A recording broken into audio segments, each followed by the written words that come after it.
सबको जय मसीह। छूछे हाथ का मतलब कितने लोग जानते हैं? आज हमारा सब्जेक्ट यही है कि छूछे हाथ परमेश्वर के सामने जब हम आते हैं उसके विषय में। इसके लिए हम निकालेंगे व्यवस्था विवरण 16 उसका 16 पद। वर्ष में 3 बार अर्थात अख़मीरी रोटी के पर्व और सप्ताह के पर्व और झोपड़ियों के पर्व, इन तीनों पर्वों में तुम्हारे सब पुरुष अपने परमेश्वर यहोवा के सामने उस स्थान में जो वह चुन लेगा जाए। और देखो, छूछे हाथ यहोवा के सामने कोई ना जाए। है ना प्रभु का वचन। क्या जब यहाँ पे प्रभु व्यवस्था दे रहे थे मूसा को, वो व्यवस्था के बारे में बता रहे थे, तो परमेश्वर बोल रहे थे, लोगों को एक आज्ञा दे रहे थे कि कोई भी यहोवा के सम्मुख छूछे हाथ ना जाए, मतलब खाली हाथ ना जाए। परमेश्वर का वचन यहाँ पे ऐसा लिखा हुआ है। उसके बाद एक जगह से हम और पढ़ेंगे, निर्गमन 23 का 15। यहाँ पे भी वचन लिखा हुआ है, अख़मीरी रोटी का पर्व मानना, उसमें मेरी आज्ञा के अनुसार अबीब महीने के नियत समय पर 7 दिन तक अख़मीरी रोटी खाया करना, क्योंकि उसी महीने में तुम मिस्र से निकल आए थे। मुझको कोई छूछे हाथ अपना मुंह ना दिखाए। एक जगह हमने क्या पढ़ा कि कोई भी यहोवा के सम्मुख छूछे हाथ ना आए। दूसरी जगह हम क्या पढ़ रहे हैं, कोई भी मुझे अपना मुंह छूछे हाथ ना दिखाए। तीसरा पढ़ेंगे हम, निर्गमन 34 उसका 20। यहाँ पे भी वचन लिखा हुआ है, गदही के पहलौठे के बदले मेमना देकर उसको छुड़ाना, यदि तू उसे छुड़ाना ना चाहे तो उसकी गर्दन तोड़ देना, परंतु अपने सब पहलौठे बेटों को बदला देकर छुड़ाना। मुझे कोई छूछे हाथ अपना मुंह ना दिखाए। हमने 3 बार पुराने नियम में पढ़ा परमेश्वर का वचन, और भी बार बहुत जगह लिखा हुआ है। तो हम लेकर आपको बताना चाहेंगे कि हमने पढ़ा अभी, कोई यहोवा के भवन में छूछे हाथ ना जाए। 2 जगह खुद परमेश्वर ने कहा कोई मुझे अपना मुंह छूछे हाथ ना दिखाए। है ना। अब एक उदाहरण हम लेते हैं। कोई भी बेटा जब अपने बाप को कोई भी चीज देता है तो क्या वो अपनी चीजों को ही देता है? क्या वो कह सकता है कि ये चीज सिर्फ मेरी है जो मैं अब आपको दे रहा हूँ? अगर आज वो इस दुनिया में है, जी रहा है, तो उसको जीवन देने, भले ही उस बच्चे ने सब कुछ कमाया हो अपने पे, लेकिन एक समय था जब बाप ने उसे बहुत कुछ दिया, यहाँ तक उसे जन्म दिया, पैदा किया, बढ़ाया, तब वो कुछ करने के योग्य हुआ। और आज अपने जीवन से कुछ अगर अपने बाप को दे रहा है तो क्या वो अपना कह सकता है? या मैं कह सकती हूँ कि आज मैं जो कुछ भी हूँ सिर्फ अपने बदौलत पर हूँ, क्योंकि मेरे पीछे बहुत लोगों ने मेरा साथ दिया है ना, संसारिक रीति में। तो आत्मिक रीति में भी वही चीज है ना। हम देखेंगे अदन की वाटिका में जब परमेश्वर ने आदम को रखा तो क्या सब चीजें आदम ने लगाई थी वहां पर? अदन की वाटिका को किसने तैयार किया था? परमेश्वर ने तैयार किया था अदन की वाटिका को। उसी अदन की वाटिका में सब चीजों का नाम किसने रखा? आदम ने रखा। परमेश्वर ने आदम को अधिकार दिया कि तू सब चीजों का नाम रख। शुरुआत हमारी वहीं से हुई, मनुष्य जाति का प्रारंभ वहीं से हुआ, अदन की वाटिका से। तो जब अदन की वाटिका में मनुष्य ने कुछ चीज नहीं लगाया तो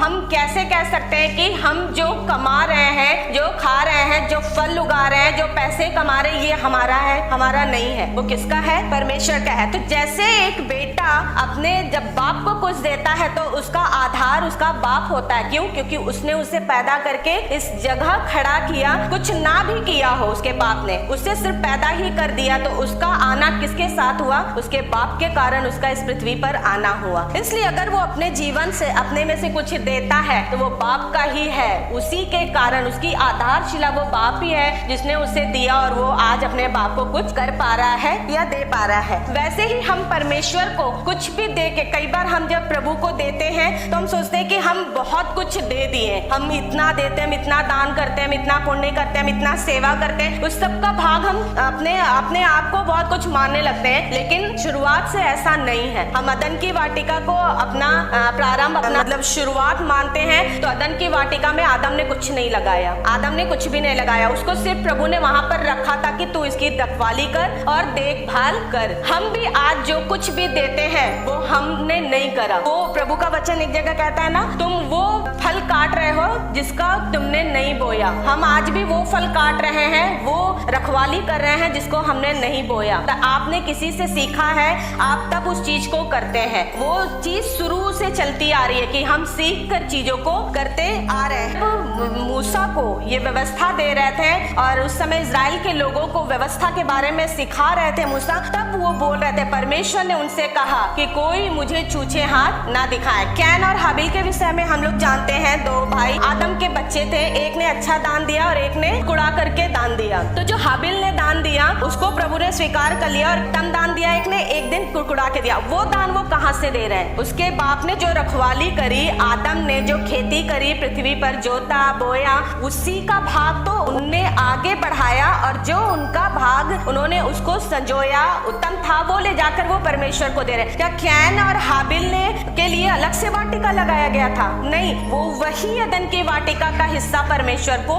दे रहे थे। तो जब चीजें प्रभु ने हमें शुरुआत से सौंपा है, दिया है, हम आज उस पर मेहनत करते हैं, रखवाली करते हैं और अपनी जीविका परमेश्वर के वचन पढ़ के देखेंगे। जब तक परमेश्वर हमें ना दे हम नहीं ले सकते, है ना। वचन में एक जगह लिखा हुआ है, तुम पैसों से 2 गौरैया तो खरीद सकते हो, परंतु बिना परमेश्वर की आज्ञा से उसमें एक भी पृथ्वी पर नहीं गिरता। जब तक परमेश्वर हमें आशीष ना दे हम नहीं पा सकते। तो जो कैन और हाबिल ने दिया वो कहां से दिए? क्योंकि परमेश्वर ने आदम को दिया था, वहीं से वो चीज हमारे जीवन में भी चली आ रही है। हम और आप भी उसी आदम के वंश से चले आ रहे हैं, हम वहीं से होते हुए आ रहे हैं और हम भी आज जो कुछ देते हैं वो किसका देते हैं? परमेश्वर का ही परमेश्वर को देते हैं। कई सारे प्रभु के दास कहते भी हैं इस बात को, मैंने तुझसे पाकर तुझे दिया। तो हम भी जो कुछ देते हैं वो परमेश्वर से पाकर ही देते हैं। इसलिए प्रभु वहाँ पे उन लोगों को सिखा रहे हैं। शुरुआत में ही उस समय व्यवस्था कुछ भी नहीं थी, ये पहली व्यवस्था थी जो परमेश्वर अपने लोगों को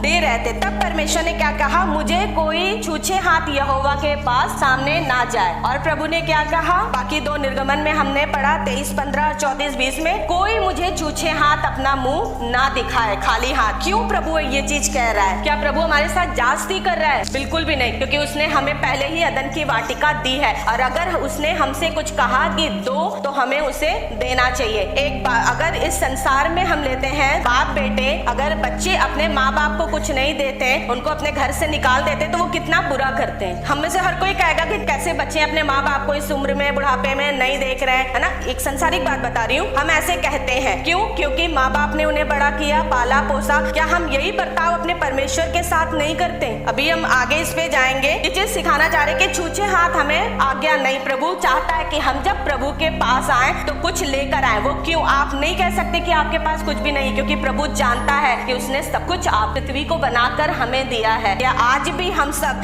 हाँ ठीक है, हमारे पास कम हो सकता है, ज्यादा हो सकता है, थोड़े में गुजारा कर सकते हैं, वो एक अलग बात है, लेकिन ऐसा नहीं कह सकते कि हमें कुछ भी नहीं दिया है। अगर कुछ भी नहीं दिया है तो कपड़े कहाँ से हैं? कुछ भी नहीं दिया है तो खाना कहाँ से खाते हैं? कुछ भी नहीं दिया तो रात को सोते क्या सड़क पे हैं? अगर सड़क पे सो रहे होते तो चर्च तो बिल्कुल भी नहीं आ रहे होते। तो प्रभु ने कुछ दिया है, आप तब यहाँ पर बैठे हुए हैं उस चीज के विषय में। इसलिए प्रभु कहता है कि मुझे छूछे हाथ अपना मुंह मत दिखाओ, क्योंकि पिता को पता है उसने आपको ऑलरेडी सब कुछ दे दिया है। हमको झूठ बोल सकते हैं, चर्च के पास्टर को झूठ बोल सकते हैं, अपने आसपास के लोगों को झूठ बोल सकते हैं, पर परमेश्वर को पता है कि उसने दिया है ना। मैं यहाँ दशवांश की बात नहीं कर रही हूँ, छूछे हाथ की, ये दशवांश की बात ही नहीं है। खाली हाथ, जब आप अपना दशवांश तो आप महीने में एक बार देते हैं, जब आपको आपका पूंजी मिलता है, आपके पैसे जब आपको मेहनताना मिलता है, सैलरी मिलती है जो आप पूरे महीने कमाते हैं, वो होता है दशवांश। लेकिन छूछे हाथ के विषय में हम बात कर रहे हैं। प्रेरितों के काम 4 उसका 32 एक बार खोलेंगे। जब उन्होंने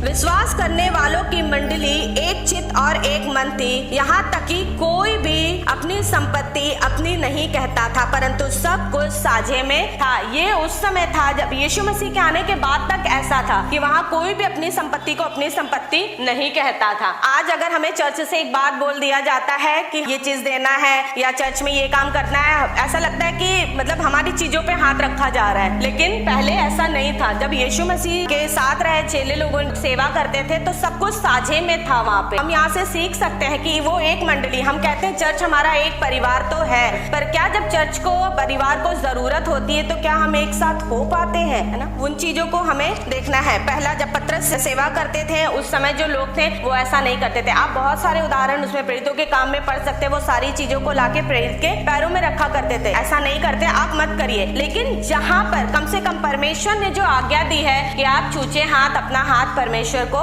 ना दिखाएं, अपना मुंह प्रभु को ना दिखाएं, तो हमें उन आज्ञाओं को मानना है। अब हम कई बार चर्च में देखते हैं, होंगी पत्नी पैसे डाल देती है दान में, पर पति बैठा रहता है। माँ पैसे डाल देती है पर बच्चे बैठे रहते हैं। क्यों? क्या आशीष सिर्फ पति को चाहिए? आप अपनी पत्नी के लिए आशीष नहीं मांगते? और आशीष सिर्फ आपको चाहिए, आपको बच्चों को नहीं चाहिए? तो क्यों आप अपने बच्चों को नहीं सिखाते कि हाँ चर्च में डालो? तो क्यों आपका बच्चा रोज आपसे पैसे लेके सामान लेने नहीं जाता बाजार में? खाता है ना, आप उसे नहीं सिखाते, आप उसके लिए पैसे देते हैं, उसे चर्च में डालने के लिए उसे पैसे नहीं देते। आप नहीं देंगे चर्च में तो चर्च ऐसा नहीं है कि नहीं बढ़ेगा। या बहुत सारे लोग नहीं डालते आए हैं अब तक, तो ऐसा नहीं है कि चर्च नहीं बढ़ेगा। चर्च हमारे हाथ में चलाना नहीं है, ना आपके बच्चे के हाथ में। चर्च परमेश्वर स्थापित करता है और वही चलाता भी है। जब कोई नहीं भी करता तब भी परमेश्वर चलाता है, और जब आप लोग हाथ बढ़ाते हैं तब भी। प्रभु का काम है चर्च को चलाना।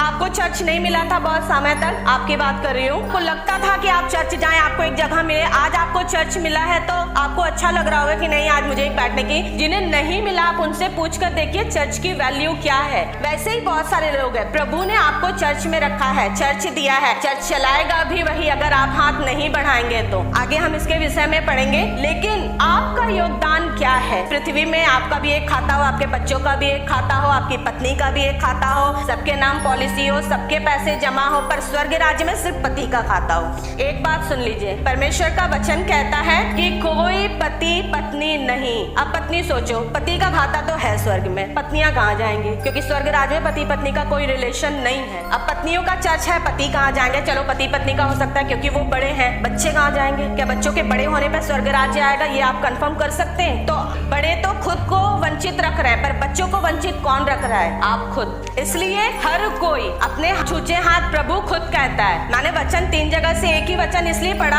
आप ये ना सोचे कि हाँ चर्च में डालने के लिए कहा जा रहा है। आप नहीं भी डालेंगे तो भी चर्च बनेगा। आज बहुत सारे चेहरे यहाँ पे नए हैं आके बैठे हुए, पर कभी ये कुछ भी नहीं था। उस समय बनाना तो आगे भी वो चलेगा, क्योंकि चलाने वाला कौन है? परमेश्वर है। वो चलाएगा, वो बढ़ाएगा, पर उसमें आपका योगदान क्या है ना? हमें इन चीजों को ध्यान देना है। और परमेश्वर कहता है मुझे छूछे हाथ मुंह मत दिखाओ। तो आप क्यों, जब दान की बारी आती है, कोई एक आता है, एक परिवार से 2 आता है, डाल के जाता है, क्यों नहीं सब डालता? क्या सबको आशीष नहीं चाहिए? इसलिए परमेश्वर के वचन को सीरियसली लीजिए। अगर प्रभु का वचन कहता है छूछे, बहुत बुरा है ये बात कि आप आते हैं, बैठते हैं, चले जाते हैं, जबकि प्रभु ने साफ साफ कहा है मुझे छूछे हाथ अपना मुंह मत दिखाओ। इसलिए परमेश्वर का हमें भय मानना चाहिए और सीखना चाहिए इन बातों से कि हाँ हमें परमेश्वर को भवन में कैसे आना है। शुरू से इस बातों को हम सीखते आए हैं। मत्ती 10 उसका 10 पढ़ेंगे। मार्ग के लिए ना तो झोली रखो, ना तो कुर्ते,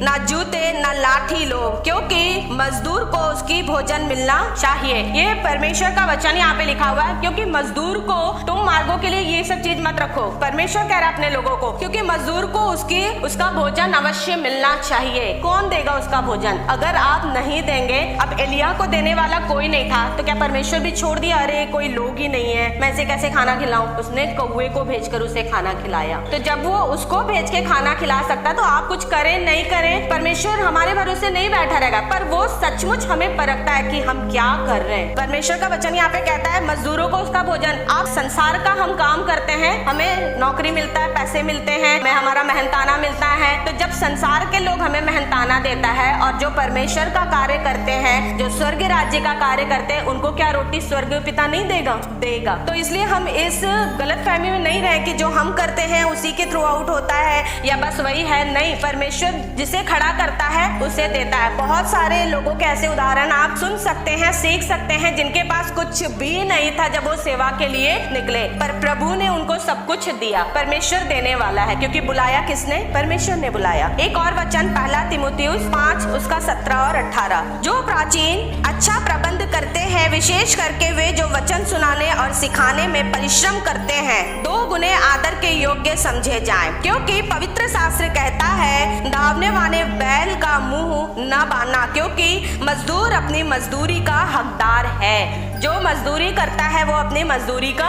हकदार है। ये बात परमेश्वर कह रहा है। परमेश्वर अगर कह रहा है कि वो हकदार है, तो प्रभु किसी का जो 1 गिलास पानी भी पिलाता है, जब उसका वो नहीं रखता, तो जो सेवा करते हैं उसको प्रभु ऐसे ही नहीं रखेगा, प्रभु उसको देगा। इसलिए हम कभी भी चर्च में कुछ भी चीज करते हैं, कुछ भी देते हैं, तो ये नहीं सोचे कि हम बहुत दशमांश दे के सोचते हैं हम इनको खरीद लिए। ऐसा लगता है कि बोझ के तले दबा हुआ कई बार पास्टर दिखता है। क्यों? अरे अगर मैं इतना दसवांश देते हैं, कहीं से कुछ चीजें आता है तो उनको कोई चीज बता दो तो वो चर्च छोड़ देते हैं, या उनका एटीट्यूड बिल्कुल चेंज हो जाता है कि मतलब हम तो इतना कुछ देते हैं, इतना करते हैं, उसके बावजूद हमें सुना दिया। अच्छी बात है आपको सुना दिया, क्योंकि अगर नहीं सुनाया, ये चूचे हाथ अगर आपका नहीं बताया जाएगा तो आप ऐसे ही आएंगे और बैठ के चले जाएंगे, और इसका लेखा प्रभु हमसे लेगा। जो चर्च में जिसको प्रभु ने नियुक्त किया है उसके बाद वो आपसे पूछेगा, जब मैंने कहा मुझे छूचे हाथ अपना मुंह मत दिखाओ तो क्यों दिखाते हो ना। इसलिए इन बातों को हम गंभीरता से ले। देने के मामले में जब दान की बारी आती है तो दे, क्योंकि सब कुछ परमेश्वर का है ना। अगर आशीष के भागीदार होना चाहते हैं तो कुछ बातों को करना हम लोगों को सीखना पड़ेगा, ताकि हम लोग आशीषित लोग हों। बच्चों को हम सिखाएं, जवान बच्चे खुद अक्लमंद है, उन्हें खुद इन बातों को सीखना चाहिए कि हम चर्च में कैसे कंट्रीब्यूट कर सकते हैं, कैसे लोगों से हम ले सकते हैं, कैसे अपने साथ रहने वालों को सिखा सकते हैं। सिखाने का मतलब ये है कि खाली हाथ कोई भी यहाँ मत बैठो, 10 रुपए ही डालो, पर परमेश्वर के राज्य में कुछ तो बो के जाओ। अभी हमने वचन क्या सुना कि जहाँ से नहीं बिखेरता वहीं से बटोरता है, जिधर नहीं बोता वहीं से काटता है। अगर प्रभु ने हमें थोड़ा दिया और हम उससे भी नहीं बोएंगे, उसके विषय में तो हमने सुन लिया, पर हमारे विषय में क्या? हमें जो थोड़ा दिया गया, क्या हम वो थोड़ा बो रहे हैं? अभी आपने सुना कि प्रभु आएगा, बटोरेगा भी वहीं से, तो क्या हम भी एक तोड़े दिखा देंगे कि प्रभु तूने तो मुझे इतना ही दिया था, देख मैंने इतना ही रखा है। 5 वाले में और 2 वाले में क्या फर्क था? उन्हें तोड़े अलग अलग दिए गए उनकी योग्यता के अनुसार से, पर उन्हें फल एक जैसा मिला, या एक को बड़ी कुर्सी दूसरों को छोटी कुर्सी मिली? फल एक जैसा मिला। पहले को भी 5 वाले को भी प्रभु ने कहा मेरे आनंद में सहभागी हो, 2 वाले को भी कहा मेरे आनंद में सहभागी हो, लेकिन जिसने कुछ नहीं किया उसे कुछ नहीं मिला। तो इसलिए जितना भी थोड़ा है, क्योंकि प्रभु ने दिया है, थोड़े में आप ये मत सोचिए 2 रुपए है, 5 रुपए है, 1 रुपए है, नहीं, बात पैसे की है ही नहीं। उस औरत ने केवल 2 दमड़ी डाले थे। प्रभु के राज्य में लोग इतना इतना वहां डाल के जा रहे थे, पर प्रभु की नजर केवल 2 दमड़ी। बात पैसों की नहीं है, बात देने की इच्छा की है कि आप जो देते हैं वो किस इच्छा से, किस परिस्थिति में। थोड़े में देना है, जब बहुत है तब तो सबको ही देता है, पर जब नहीं है तब जो दिया प्रभु उसका लेखा रखता है।